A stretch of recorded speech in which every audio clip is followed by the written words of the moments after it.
Tonight, I pick a bone with the latest attempts to gag the media and silence journalists in Kenya. Yet again, and thankful to the courts, have stepped in to block the assault. But make no mistake, these attacks are not random. They are deliberate, a strategy by the state and its operatives to control the message. As we all know, perception is the most expensive currency in the world. He who frames the story first controls how it ends. And every serious power player knows this.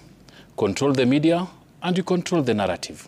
Control the narrative and you control society, its attention, its enemies, and perhaps even the elections. Over the last decade, Kenya's media has operated on a knife's edge. Successive regimes have tried in some form to clip its wings, not for national interest, not to uphold ethics, but out of political convenience. The latest and most brazen assault is from the Communications Authority of Kenya. The regulator accused the media houses of funding protests simply for airing them live. A claim both flawed and dangerous, but supported in Parliament by the ICT Cabinet Secretary William Kabogo. Let's set the record straight. Without the live coverage, Boniface Kariuki, the hawker who was shot point blank by rogue police officers, might have quietly been reported as a suicide or a roadside accident.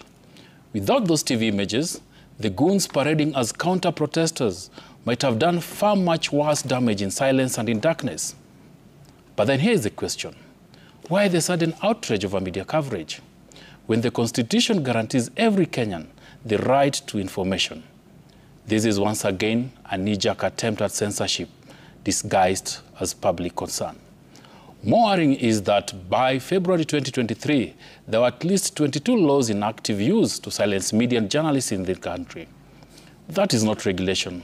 That is intimidation. And every time these laws have been put to test, the courts have upheld the rights of journalists because legacy media or traditional media still upholds the basics: balance, objectivity, clarity, and credibility. Allow me to get slightly academic here. The media is not a luxury in democracy. It is the engine room. It creates that which we call the public sphere, a space where ideas clash, views are tested, and democracy breathes. It is the bridge between the government and the governed.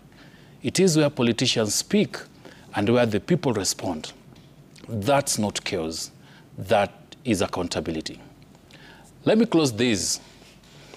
Any attempt on media freedoms from overt censorship, prosecution via the law, and violence against journalists is democratic backsliding. Finally, one for the road. One of the most important rights in a democracy is a free press. This means that the people who report the news should be allowed to do their jobs without the government telling them what to do. That is my bone tonight.